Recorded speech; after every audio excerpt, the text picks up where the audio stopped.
Peço aos irmãos que abram a palavra de Deus no livro do profeta Isaías, capítulo 11.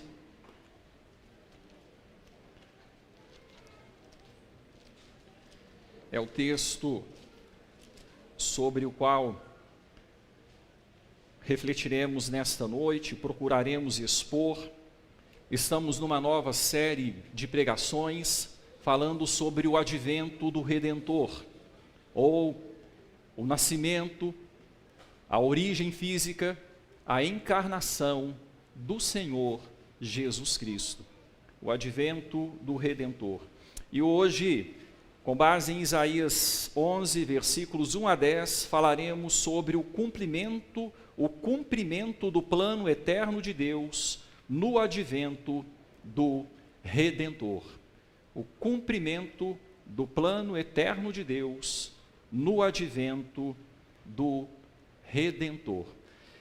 Façamos com atenção a leitura da Bíblia. Eu lerei em voz audível. Peço a você que silenciosamente acompanhe a leitura em sua Bíblia.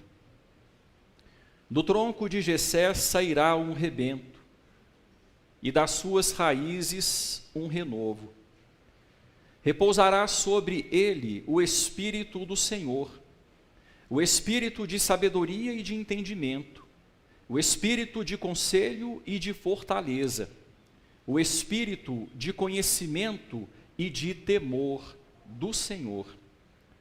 Deleitar-se-á no temor do Senhor, não julgará segundo a vista dos seus olhos, nem repreenderá segundo o ouvir dos seus ouvidos, mas julgará com justiça os pobres e decidirá com equidade a favor dos mansos da terra.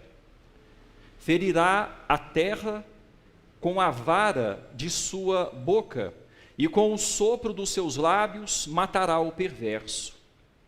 A justiça será o cinto dos seus lombos, e a fidelidade o cinto dos seus rins. O lobo habitará com o cordeiro, e o leopardo se deitará junto ao cabrito. O bezerro, o leão novo e o animal cevado andarão juntos, e um pequenino os guiará. A vaca e a ursa pastarão juntas, e as suas crias juntas se deitarão. O leão comerá palha como o boi. A criança de peito brincará sobre a toca da áspide, e o já desmamado meterá a mão na cova do basilisco. Não se fará mal nem dano algum em todo o meu santo monte, porque a terra se encherá do conhecimento do Senhor, como as águas cobrem o mar.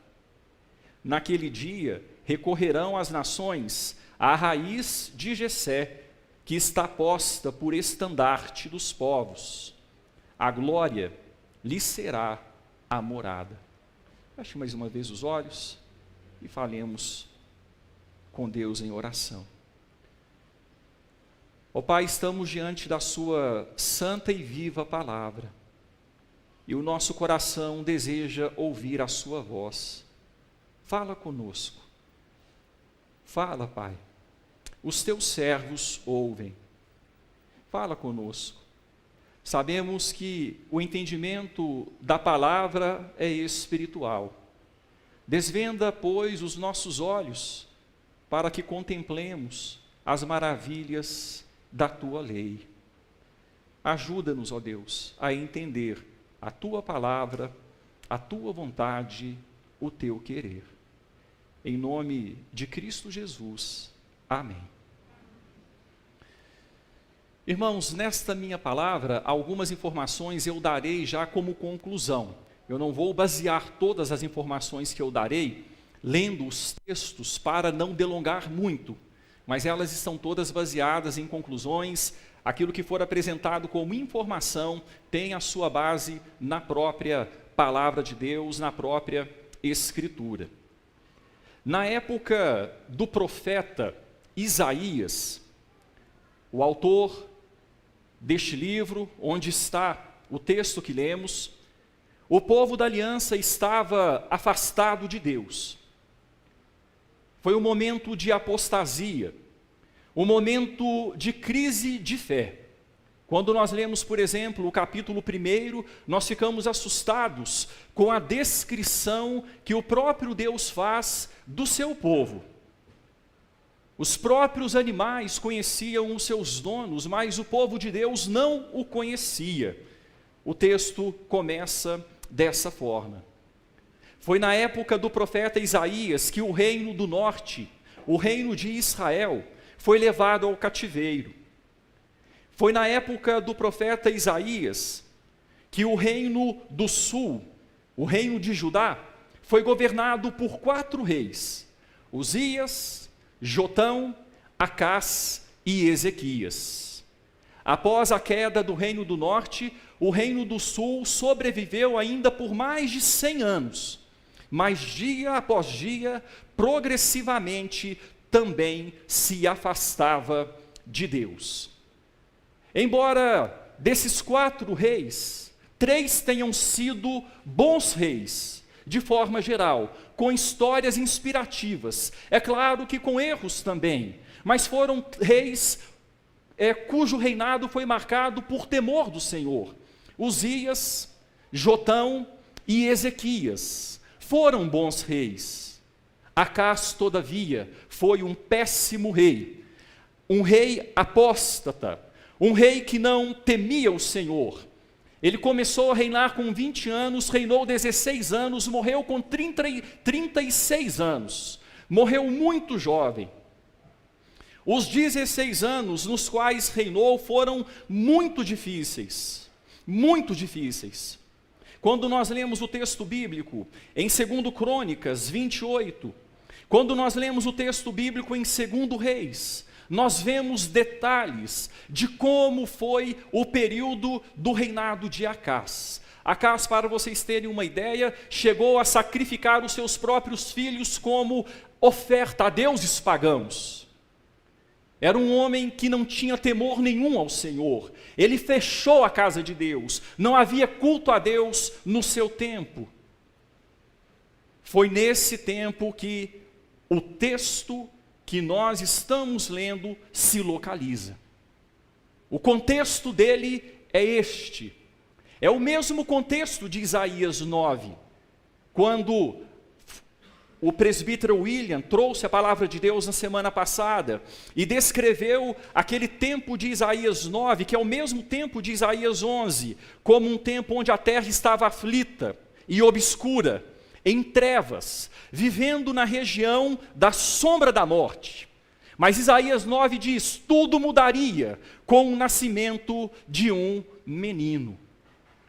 Um menino nasceria, um filho nos seria dado, e tudo mudaria.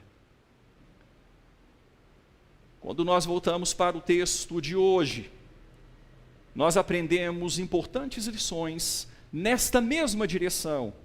Aprendemos que o plano eterno de Deus, plano este que foi lido também em Efésios capítulo 1, no início do nosso culto, o plano eterno de Deus é cumprido no advento do Redentor.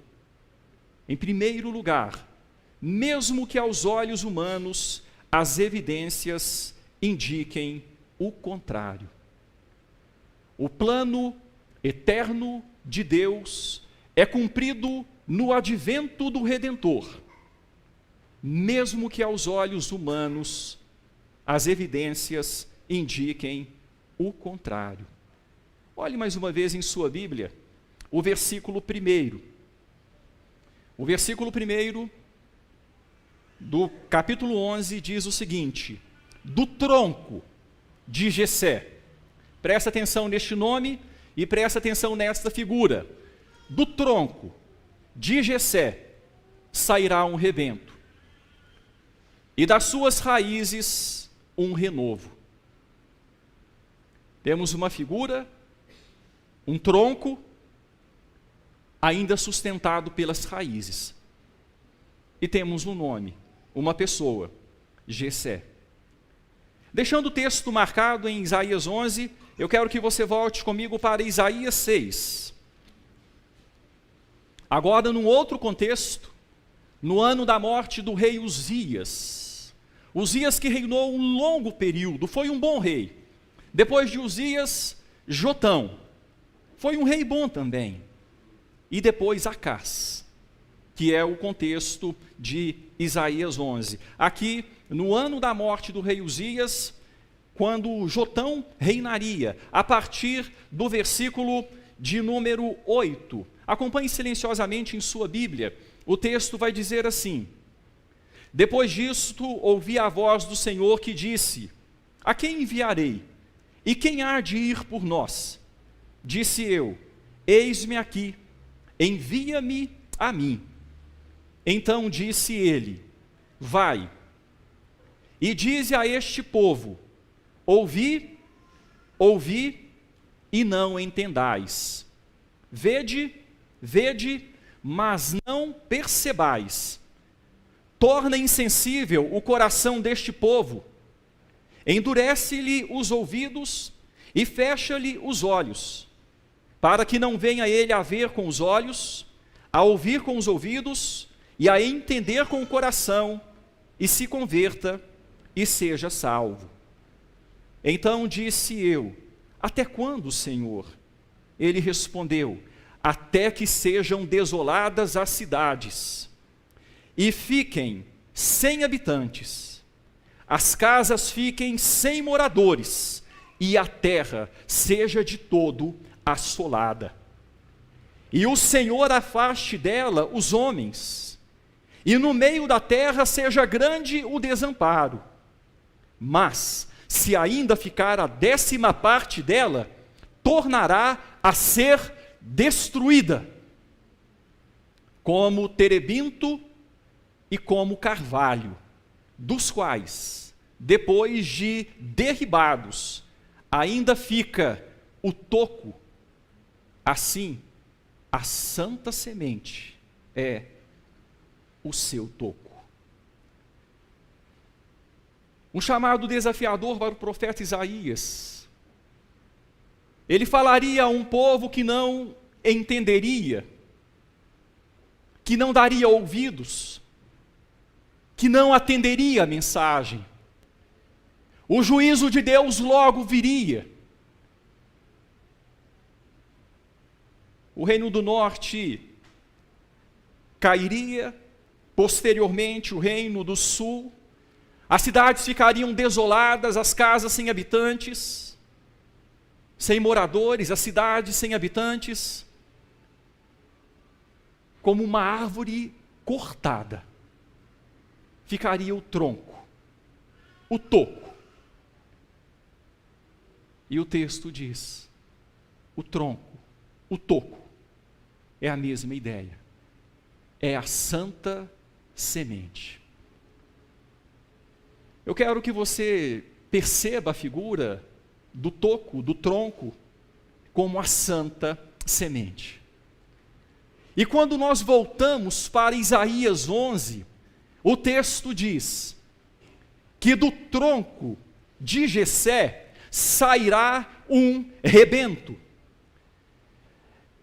Quem é Jessé? É uma primeira pergunta que eu gostaria de responder aqui com vocês. Quem é Jessé? E é interessante que o texto apresenta o homem, Jessé, não o filho, mas o homem, Jessé, que gerou um filho que teve uma grande história em Israel. O texto quer mostrar para a gente que o diferencial não é a pessoa em si, mas o plano de Deus. Jessé não conhecemos tanto quanto conhecemos Davi. E Deus fez uma aliança com Davi. E Deus disse para Davi que com Davi haveria um reino eterno. O descendente de Davi reinaria eternamente, assentaria num trono que não teria fim. Só que a dinastia davídica estava caminhando para o seu fim, estava caminhando para o seu final.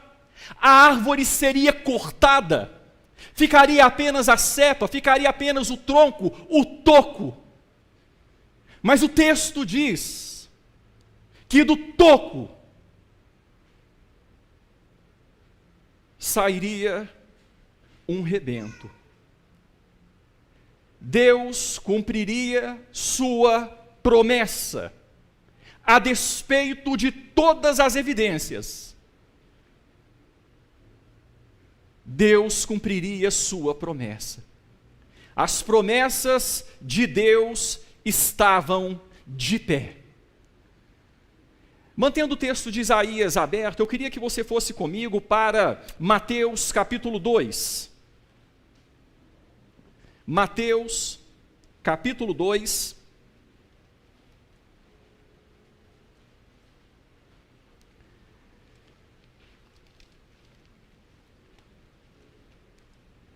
Este texto é bem esclarecedor ao consultarmos ou ao estudarmos Isaías 11.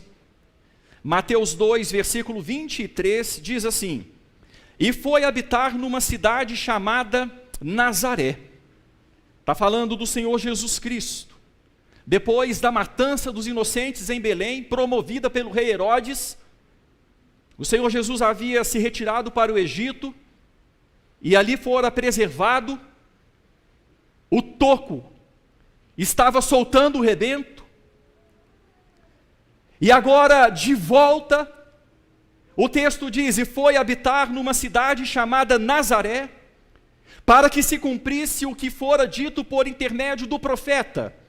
E o que é que o profeta disse? Ele será chamado Nazareno. E quando Mateus cita o profeta, ele será chamado Nazareno. Mateus cita Isaías. E Mateus cita Isaías capítulo 11, versículo 1.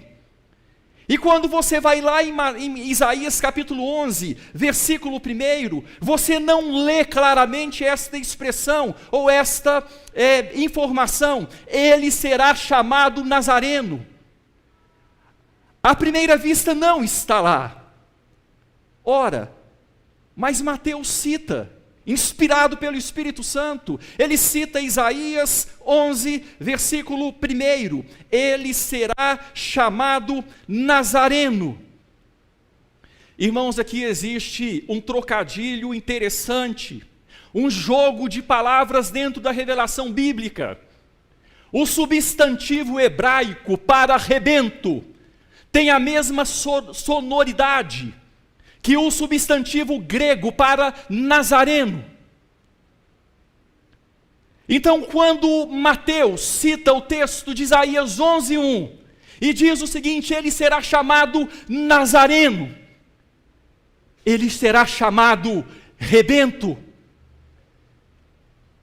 O advento do Messias, o rebento brotando na cepa, brotando no toco, sendo preservado por Deus, da raiz de Jessé, do tronco de Jessé.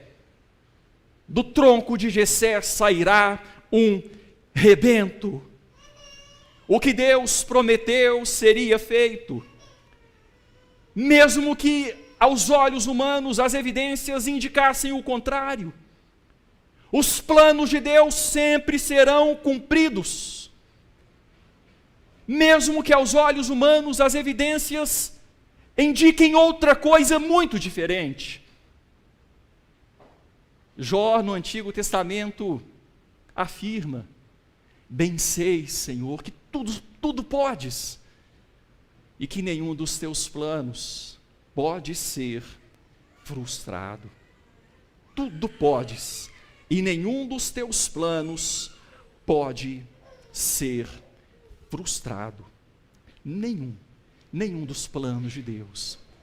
É interessante que quando nós olhamos ainda para o Novo Testamento, nós vemos lá em João capítulo 1, quando o Senhor Jesus Cristo estava começando a chamar os seus primeiros discípulos.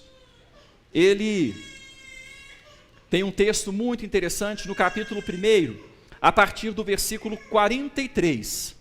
O texto diz assim: No dia imediato resolveu Jesus partir para a Galiléia e encontrou a Filipe, a quem disse: segue-me.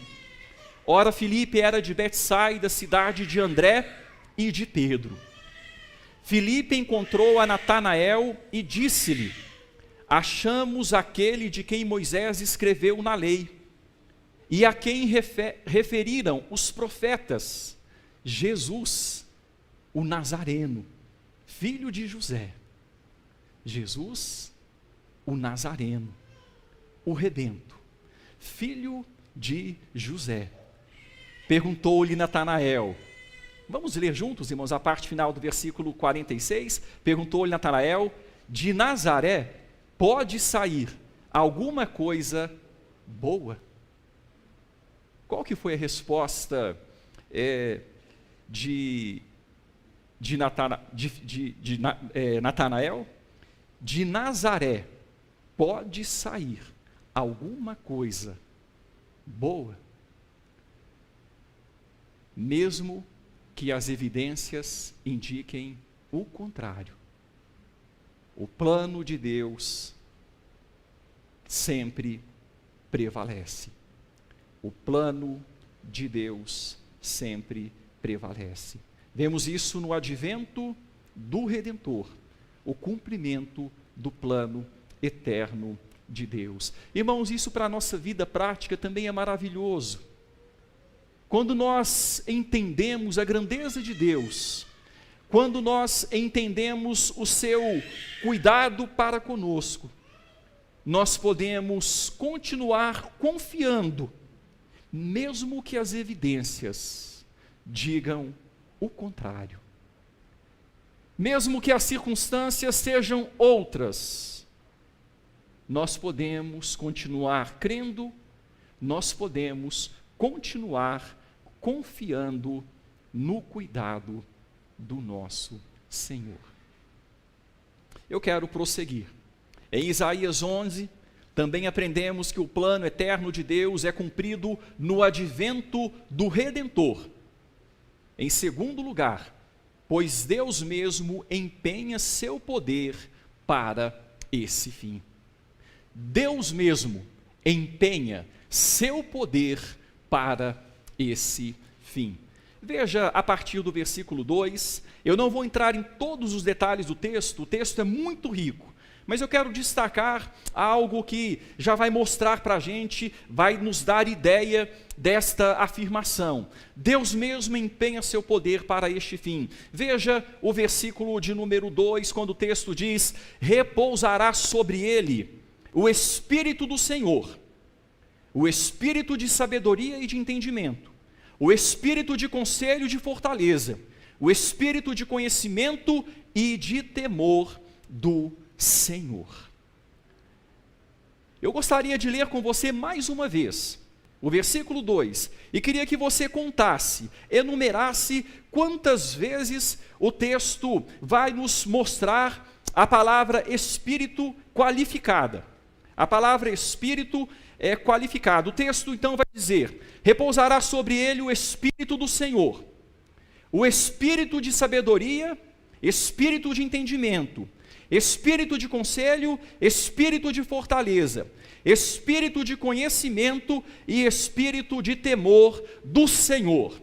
Quantas vezes, irmãos? 7 vezes.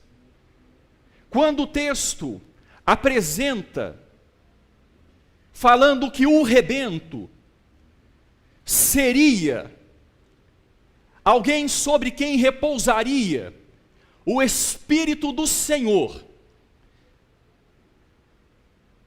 7 vezes qualificado, o texto está querendo nos dizer que o Espírito de Deus estaria em plenitude sobre o Senhor Jesus Cristo, e que ele viveria debaixo da orientação e debaixo da direção do Espírito de Deus.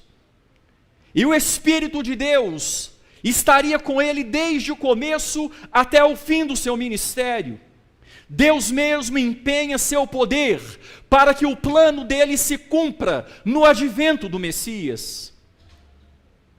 Quando nós lemos sobre o batismo do Senhor Jesus Cristo, o texto bíblico diz o seguinte, que desceu sobre ele o Espírito de Deus como desce a pomba. vindo sobre o céu, vindo do céu, pairou sobre ele. O Espírito de Deus.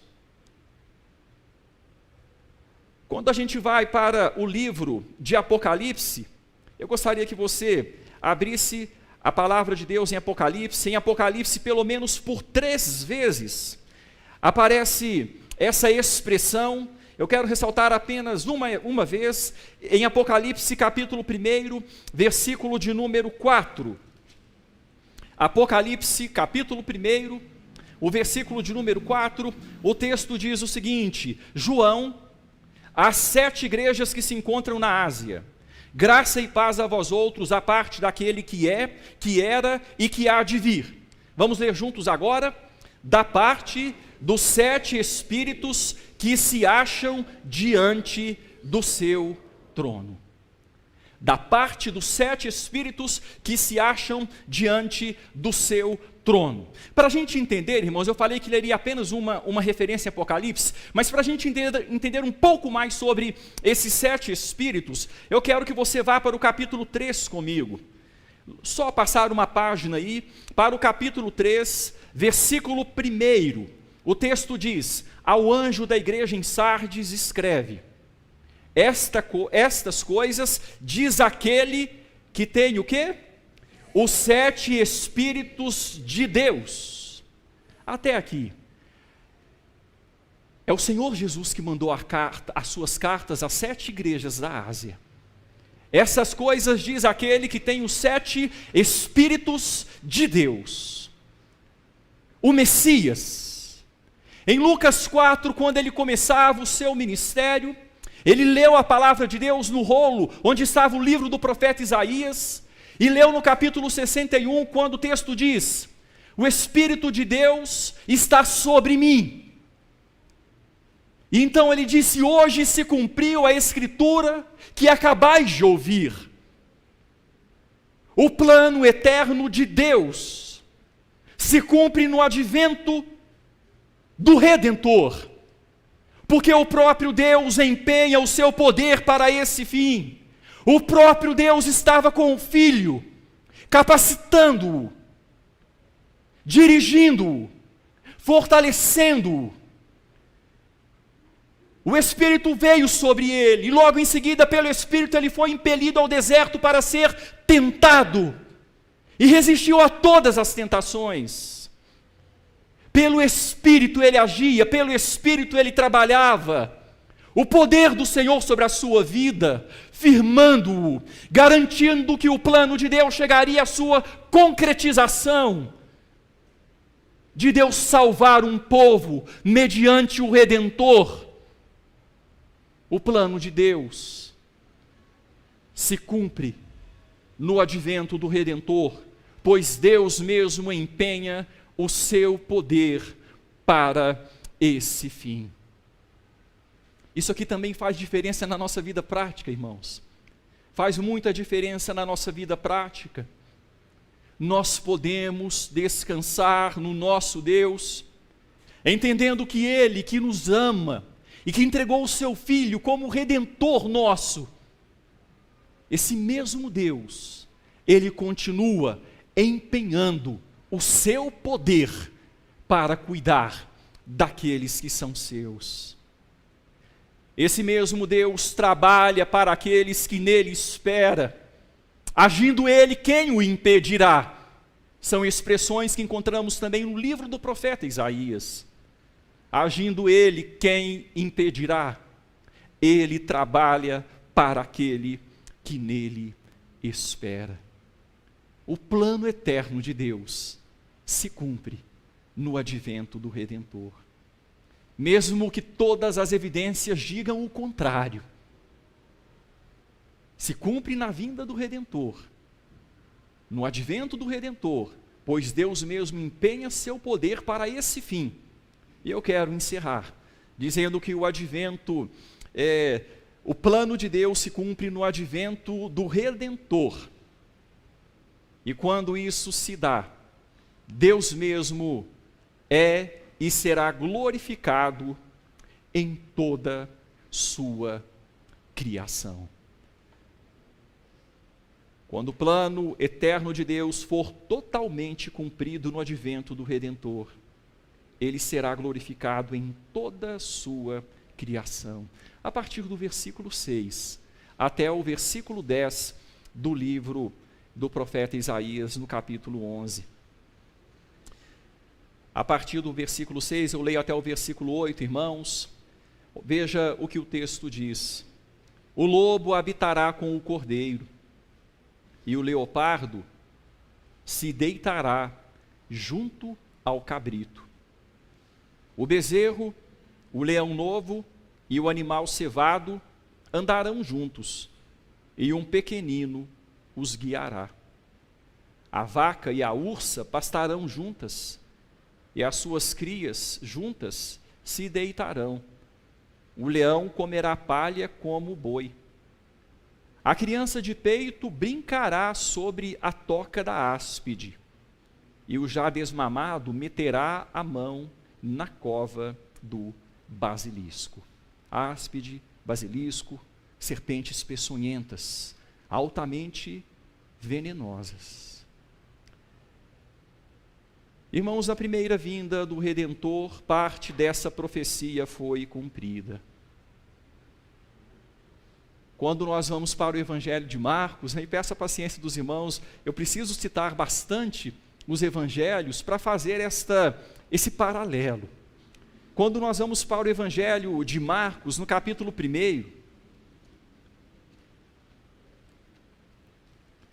nós já citamos Mateus, Lucas, João, só falta Marcos. Marcos, capítulo 1. Veja só os versículos 12 e 13. Um detalhe bem particular de Marcos.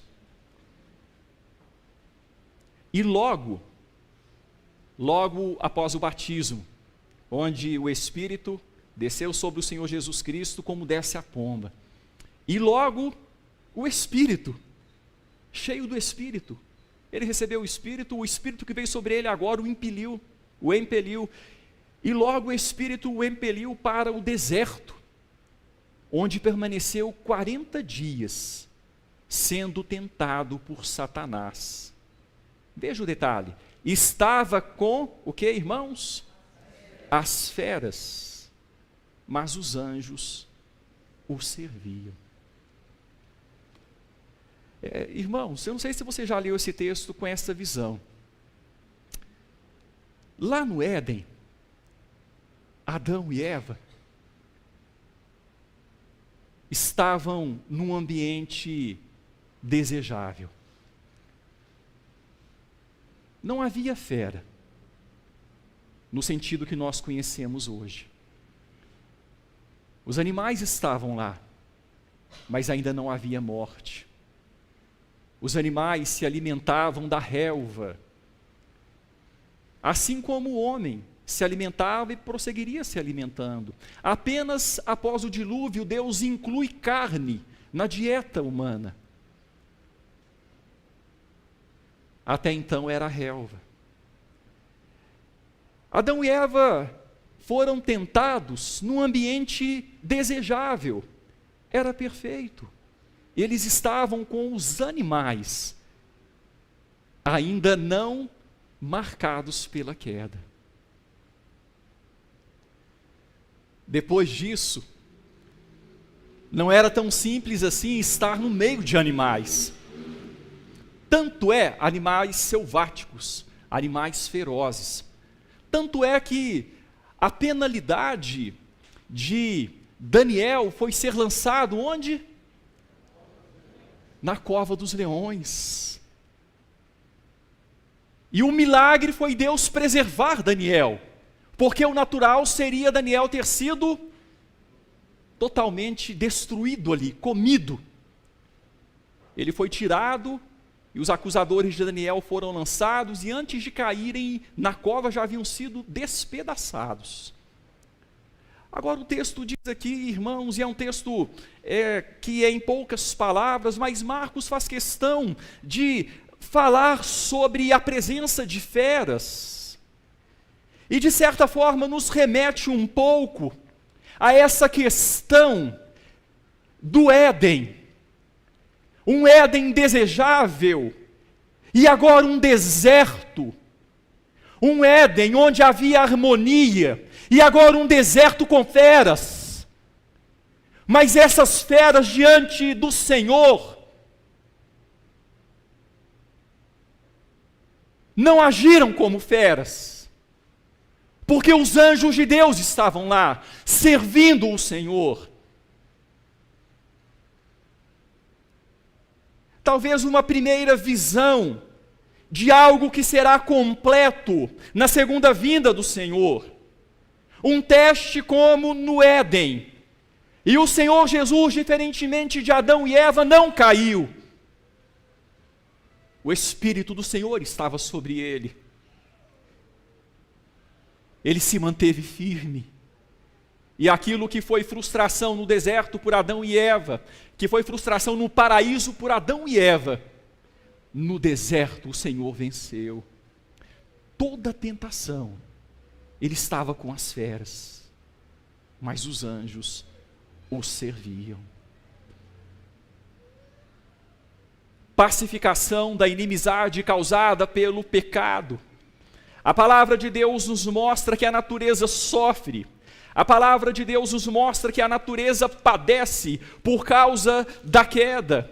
E quando nós lemos o Novo Testamento, eu faço rapidamente aqui a leitura. O texto bíblico diz o seguinte: a ardente expectativa da criação aguarda a revelação dos filhos de Deus, aguarda a vinda do Filho de Deus, a segunda vinda do rebento.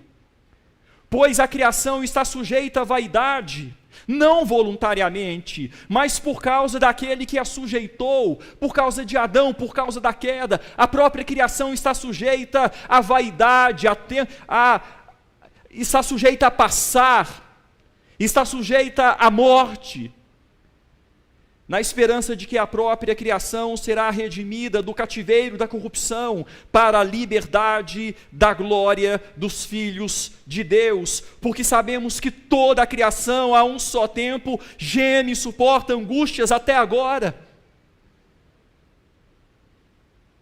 Se você assiste a algum programa sobre vida selvagem, tente imaginar o aperto de um animal que é caçado como presa por um predador. E o animal corre com todas as suas forças, tentando escapar, e nem sempre consegue. E quando o predador pega, o predador despedaça a presa e come aquele animal. Não foi assim que Deus criou desde o início. A própria criação geme e suporta angústias até agora. E o texto então vai dizer acerca do momento escatológico no qual o rebento virá a segunda vez e completará sua obra, que presa e predador estarão juntos e não serão mais presa e predador. Não haverá mais esse status. A revelação dos filhos de Deus mudará essa situação de selvageria que foi criada pela queda. Estava com as feras, mas os anjos o serviam. E o lobo habitará com o cordeiro, o leopardo se deitará com o cabrito. E assim o texto continua. E passando adiante para finalizarmos, irmãos, no versículo de número 9, o texto diz: não se fará mal nem dano algum em todo o seu santo monte, em toda a sua criação, desde o lugar onde ele reinará. Não se fará mal, nem dano algum, porque a terra, o que é que vai acontecer, irmãos? Se encherá do conhecimento do Senhor, como as águas cobrem o mar. Naquele dia recorrerão as nações à raiz de Jessé, a promessa de Deus, o plano eterno, se cumprindo no advento. que está posta por estandarte, bandeira dos povos. O Senhor é a minha bandeira, bandeira de salvação. A glória lhe será a morada. Se você for comigo para Apocalipse, no capítulo de número 7,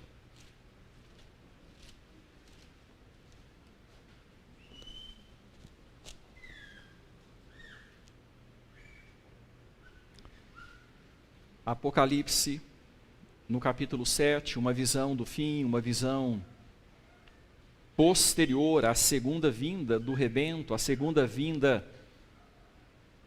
da raiz de Jessé.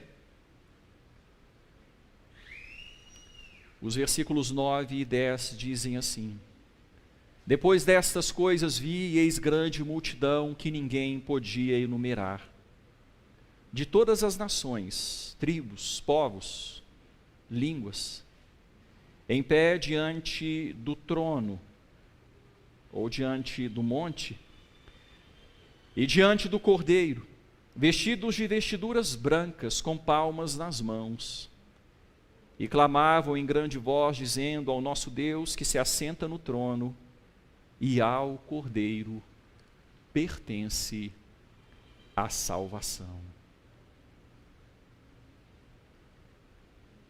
A terra se encherá do conhecimento de Deus, como as águas cobrem o mar. Como o mar é cheio de águas, a terra será cheia do conhecimento de Deus. Hoje o mundo está sendo evangelizado, a palavra está sendo pregada,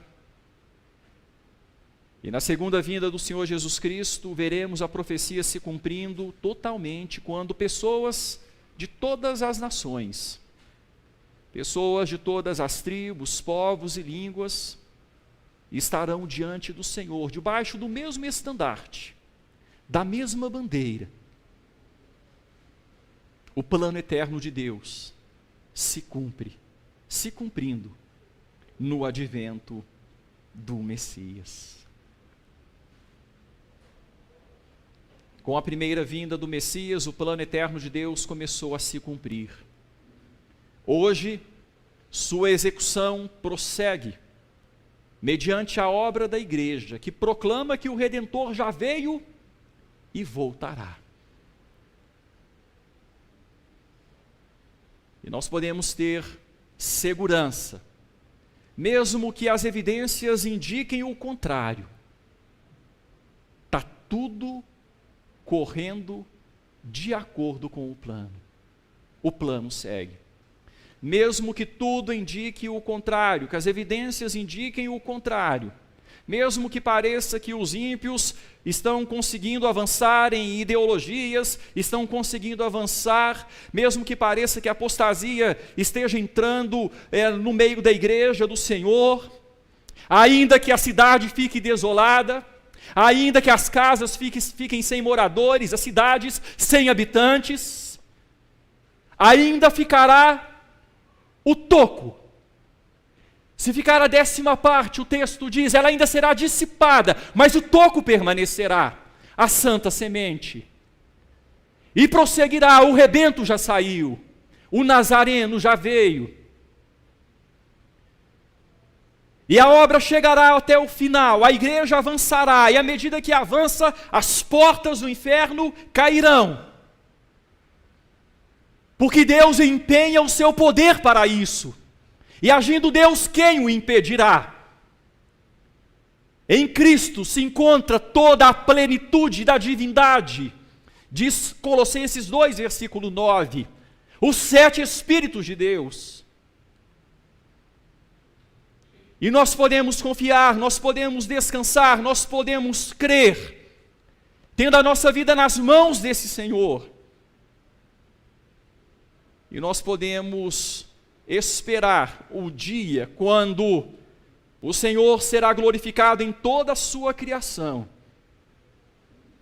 E nós hoje, como igreja, procuramos já vivenciar esta maravilha, vivendo para o louvor da glória, da graça, do nosso Deus, sendo santos e irrepreensíveis perante Ele, manifestando a sua glória e proclamando com o nosso falar, ilustrado com o nosso viver, que o plano de Deus se cumpre no advento do Redentor. Para encerrar, eu peço a você que abra sua Bíblia em 2 Pedro.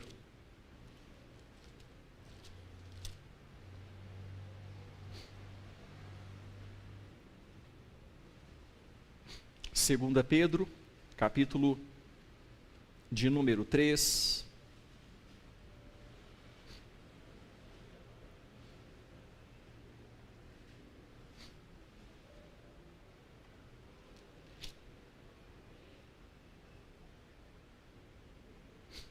A partir do verso 11 nós lemos: visto que todas estas coisas hão de ser assim desfeitas, falando do tempo do fim, deveis ser tais como os que vivem em santo procedimento e piedade. Como é que nós devemos viver, irmãos? Em santo procedimento e piedade, esperando e apressando a vinda do dia de Deus, do segundo advento do Redentor, por causa do qual os céus incendiados serão desfeitos e os elementos abrasados se derreterão. Nós, porém, segundo a sua promessa, esperamos novos céus e nova terra, nos quais habita justiça. Quando a criação não mais gemerá, quando não mais haverá selvageria, quando a criação será pacificada e o conhecimento de Deus cobrirá a terra, como as águas cobrem o mar. E por fim, versículo 14 e o versículo 18: por esta razão, pois, amados, esperando estas coisas, empenhai-vos por serdes achados por Ele, como? Em paz, sem mácula e irrepreensíveis. Em paz. Não perca a paz, meu querido. Ainda que as evidências digam o contrário, continue confiando. Continue confiando, não perca a paz. Saiba que Deus empenha o seu poder, o seu grande poder. Agindo Ele, quem o impedirá? Ele empenha o seu grande poder em favor dos seus. Não perca a paz. Não fique com o coração sobrecarregado. Se empenhe em ser achado por Ele em paz, sem mácula, sem mancha, sem mistura, irrepreensível, vivendo vida correta, vida santa, vida daquele que espera, daquele que sabe o que é que está fazendo, o caminho que está seguindo, o destino que persegue. E por fim, versículo de número 18, depois de falar de uma forma como não devemos viver, uma forma débil, uma forma sem convicção, o texto diz no versículo 18, vamos ler juntos: antes crescei na graça e no conhecimento de nosso Senhor e Salvador Jesus Cristo. A Ele seja a glória, tanto agora como no dia eterno. Antes. Não sejam fracos, não sejam sem convicção, não sejam dúbios, não sejam insubordinados. Antes, cresçam na graça e no conhecimento. Um dia a terra se encherá do conhecimento de Deus como as águas cobrem o mar. Procure ter a sua vida cheia do conhecimento de Deus, como o mar é coberto pelas águas. Antes crescei na graça e no conhecimento do nosso Senhor e Salvador Jesus Cristo. A graça de saber que Ele é aquele que nos concede como o Redentor tudo o que nós precisamos, graciosamente. O conhecimento desta graça nos faz prostrar diante dEle e nos faz viver em santidade. Antes crescei na graça e no conhecimento do Senhor e Salvador Jesus Cristo. A Ele seja a glória, tanto agora, enquanto celebramos o primeiro advento, enquanto celebramos a primeira vinda, onde a obra já começou, mas enquanto esperamos o segundo advento, enquanto esperamos a segunda vinda, quando a obra será totalmente finalizada. E Deus garante que esse dia virá. Vamos falar com Deus em uma palavra de oração.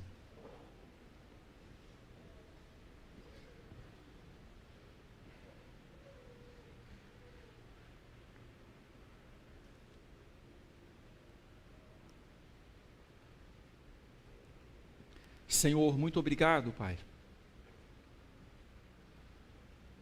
porque o seu plano eterno se cumpre com o advento do Redentor. Obrigado, Deus, porque este tempo, quando nós aguardamos o Natal, quando nós refletimos sobre a obra do Teu Filho, nos traz profundos motivos de gratidão. Obrigado, Deus, por ser aquele que paira acima das circunstâncias. Ainda que a terra esteja escura, ainda que reine obscuridade, aflição, sombra da morte. Senhor, ainda que a árvore seja decepada e fique apenas o toco, está tudo bem. O plano prossegue. Um rebento brotará do toco. Deus, e que bom saber que o rebento já brotou. Isaías falando há 700 anos antes do Messias. E depois então Mateus dizendo, ele será chamado Nazareno. Ele será chamado rebento. Deus, que bom saber que nós não andamos por evidências, não andamos por aquilo que os olhos veem simplesmente, andamos por fé. O justo vive por fé. Que nos momentos críticos da nossa vida, Deus, quando passarmos por situações que tentam tirar a nossa paz, que nos empenhemos em ser achados em paz. Qualidade de quem confia, qualidade de quem sabe que o plano do Senhor sempre se cumpre. Ajuda-nos a descansar no seu grande poder. O Senhor empenha o seu poder.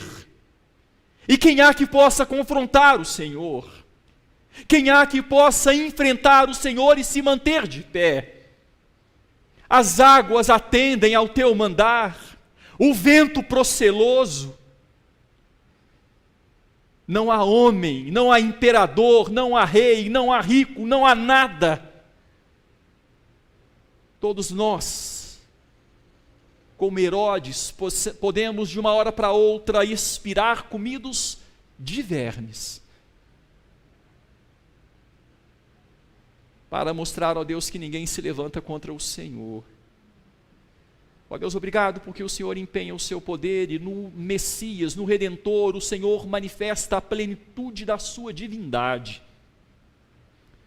E obrigado, Senhor, porque nós aguardamos o dia quando o Senhor será glorificado em toda a criação e haverá uma bandeira estendida, um estandarte, e esse estandarte cumprirá também o pacto abraâmico, onde pessoas de todas as nações, de todas as famílias da terra, bendirão o Redentor, um reino que não terá fim, conforme prometido a Davi, representante da aliança. Louvado seja o Senhor, Pai, por preservar a santa semente, conforme o Senhor prometeu a Noé, que manteria uma santa semente. Louvado e engrandecido seja o teu nome. E ajuda-nos, ó Deus, a viver em paz, em santidade, crescendo na graça e no conhecimento do teu Filho, pregando com a boca e ilustrando a pregação com a nossa vida. Abençoa-nos assim, Pai, e muito obrigado por ser um Deus confiável, muito obrigado porque o plano eterno do Senhor se cumpre no advento do Redentor. E agora, irmãos, povo de Deus, ide em paz, e que a graça maravilhosa de nosso Senhor e Salvador Jesus Cristo, o grande e eterno amor de Deus o Pai, e a comunhão do Espírito Santo, repousem sobre vós, e sobre o povo de Deus, nossos irmãos, espalhados por toda a terra, que um dia estarão todos juntos diante do trono do Cordeiro, até aquele grande dia. Amém.